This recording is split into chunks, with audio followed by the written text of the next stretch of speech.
Hello everyone, this is one of my first videos in which I'm actually talking to the camera, so you guys that are watching this, which probably isn't that many, but thank you anyway, I guess. But okay, let's get into this. So I'm probably going to start now a new series in which I maybe come on every few weeks, or when I hear about something interesting, and I'll share it with you guys in case you haven't heard about it.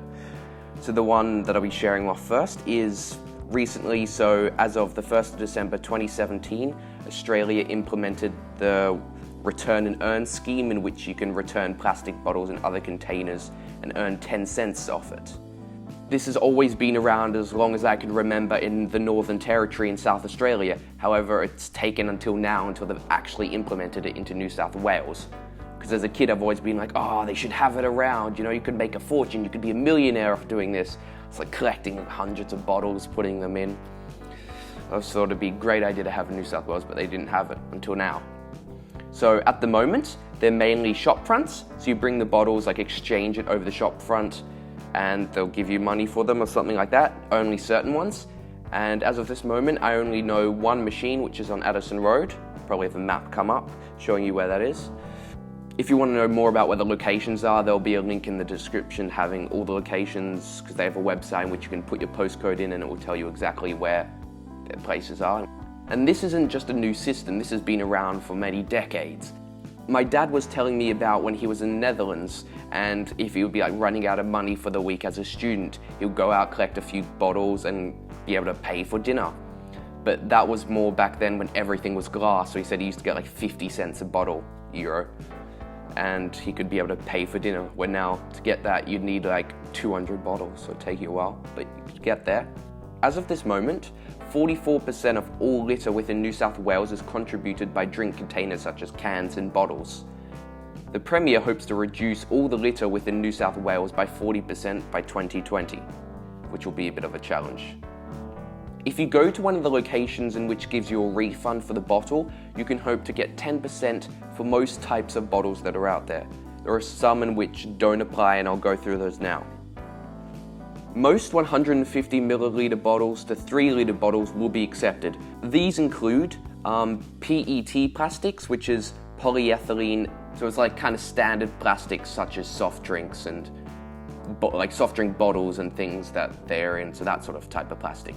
Also HDPE plastic, which is high density polyethylene, which is things like washing liquids, so bottles like that where it's a bit harder.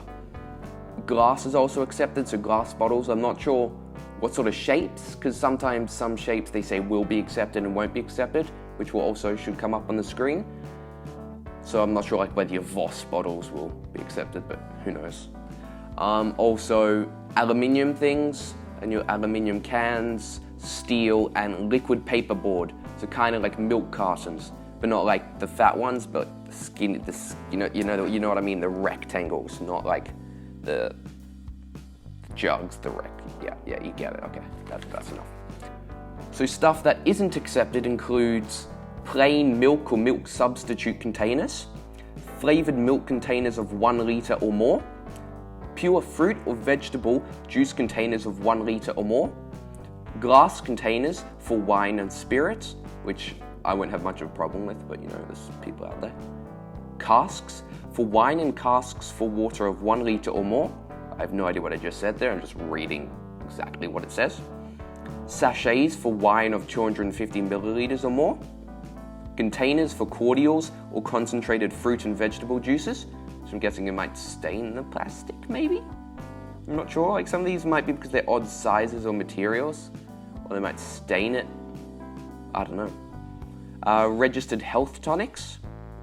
These, and at the bottom it just says these exceptions are like those in Northern Territory and South Australia, so they're keeping it pretty standard.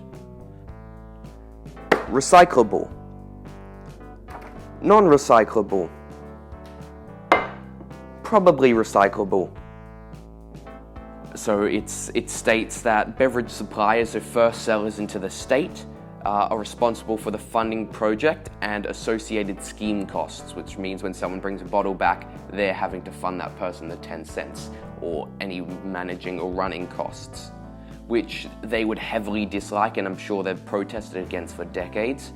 But in reality, that's what should happen considering they're contributing to the mess. You can't just make someone else pay for the stuff that you do.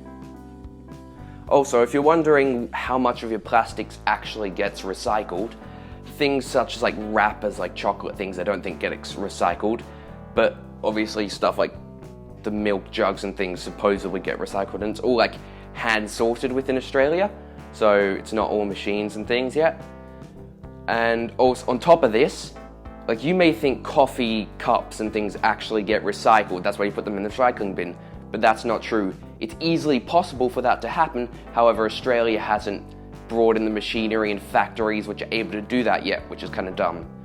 So in spite of this, many like cafes and places like that will actually allow you to bring your own coffee cup and encourage you to do so that you don't produce as much waste.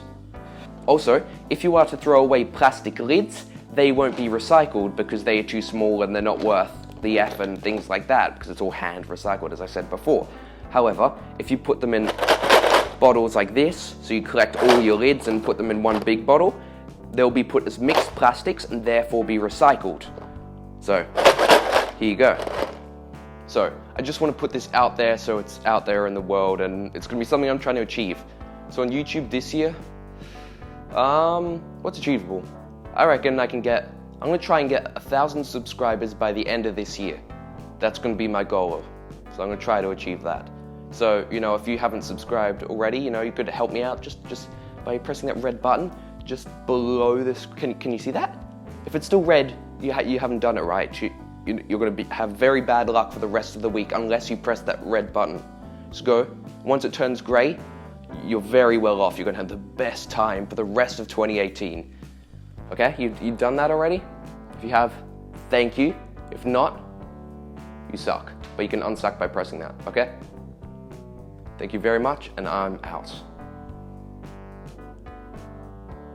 Just kidding, I'm still here. These get really heavy if you're trying to hold them for a long period of time, I must say.